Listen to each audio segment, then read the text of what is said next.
Selanjutnya Menko Bidang Pemberdayaan Masyarakat Muhaimin Iskandar menyatakan hingga saat ini belum ada pembahasan soal pemberian bantuan sosial sebagai imbas dari penerapan pajak pertambahan nilai PPN 12%. Caimin sebut bansos prinsipnya diberikan kepada mereka yang membutuhkan termasuk kelompok kelas menengah. Muhaimin menjelaskan untuk kelas menengah kemungkinan penerapan PPN 12% dipilih-pilih. Ada beberapa kebutuhan yang nantinya tidak dikenakan PPN 12%, misalnya bahan pangan dan kesehatan.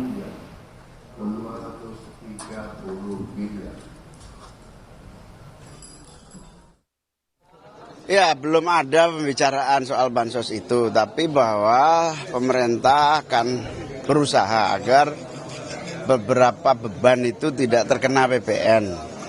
Misalnya pangan nggak kena, kemudian beberapa yang terkait kebutuhan-kebutuhan dasar itu tidak kena PPN. Bansos yang paling pokok adalah yang paling membutuhkan, itu yang paling pokok. Tapi untuk kelas menengah mungkin pada PPN 12% itu dipilih beberapa kebutuhan yang tidak dikenakan. Misalnya bahan pokok pangan, kemudian kesehatan, itu nggak kena PPN. Selain penerapan PPN 12% tahun depan, masyarakat juga dihadapkan dengan sejumlah kebijakan pungutan baru dan rencana kenaikan tarif. Di antaranya tabungan perumahan rakyat, kenaikan iuran BPJS, program dana pensiun wajib, dan asuransi wajib kendaraan bermotor. Selain itu, di tahun 2025 nanti masih ada lagi perubahan skema subsidi BBM, penyesuaian tarif KRL berdasar NIP, penerapan cukai minuman berpemanis, dan juga penerapan pajak penghasilan untuk UMKM. Lalu barang apa saja yang terkena PPN 12% sesuai Undang-Undang PPN nomor 42 tahun 2009. Ada beberapa barang yang dikenai PPN 12%, yaitu barang kena pajak berwujud, antara lain barang elektronik, pakaian dan barang fashion lainnya, tanah, bangunan, perabot rumah tangga, makanan olahan kemasan, dan kendaraan. Ada juga barang kena pajak tidak berwujud, yakni barang yang memiliki hak cipta seperti karya seni, karya sastra, karya ilmiah, paten, merek dagang, dan lain-lain. Ada juga penggunaan peralatan atau perlengkapan industrial, komersial, dan ilmiah yang juga kena PPN.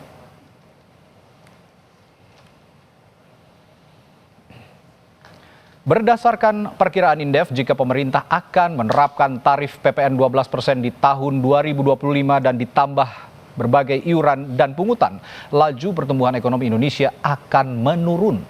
Selain pertumbuhan ekonomi, dampak lainnya adalah konsumsi rumah tangga turun 0,26%. Sedangkan indeks harga konsumen atau inflasi akan naik sekitar 0,97%.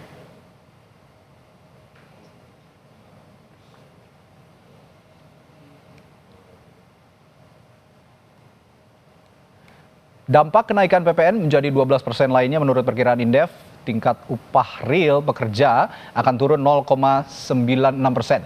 Tingkat kesempatan kerja agregat juga turun 0,94%, sementara nilai ekspor turun sekitar 1,41%, sedangkan volume impor naik 0,85%. Akibat tekanan ekonomi dalam 5 tahun terakhir, jumlah kelas menengah di Indonesia terus menurun. Data Badan Pusat Statistik BPS memperlihatkan pada tahun 2019 kelas menengah di Indonesia sebanyak 57,33 juta jiwa. Di tahun 2024 jumlahnya turun 9,48 juta menjadi 47,85 juta jiwa. Kelas menengah didefinisikan sebagai penduduk yang memiliki pengeluaran 2 jutaan hingga 9,9 juta per bulan. Dan jumlah kelas menengah Indonesia itu turun ke kelompok menuju kelas menengah. Di tahun 2024 kelompok menuju kelas menengah ini jumlahnya menjadi 130,57 juta jiwa. Kelompok menuju kelas menengah adalah penduduk yang memiliki pengeluaran 800 ribuan hingga 2 jutaan rupiah per bulan.